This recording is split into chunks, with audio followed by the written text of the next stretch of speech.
fruitless faith. James 2:17. Faith by itself, if it is not accompanied by action, is dead. Madaling sabihin, may faith tayo kay Jesus. Pero paano natin ito pinapatunayan sa araw-araw?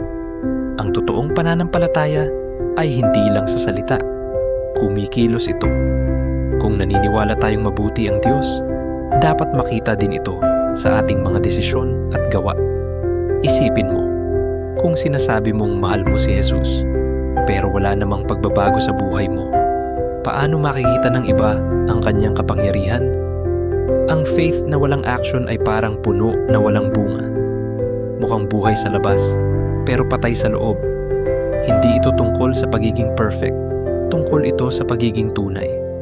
Kahit maliit na bagay, pagiging matulungin, pagpapatawad o pag-share ng gospel, ay pwedeng maging ebidensya ng buhay na pananampalataya.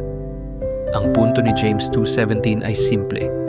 Kung buhay ang faith mo, may bunga ito. Tara, manalangin tayo. Jesus, salamat sa gift of faith. Tulungan mo kaming ipakita ito sa pamamagitan ng aming mga gawa. Bigyan mo kami ng courage na maging living testimony ng iyong pag-ibig. Ipakita mo sa amin kung paano kami makakapag-produce ng spiritual fruits araw-araw. Sa pangalan mo, Amen.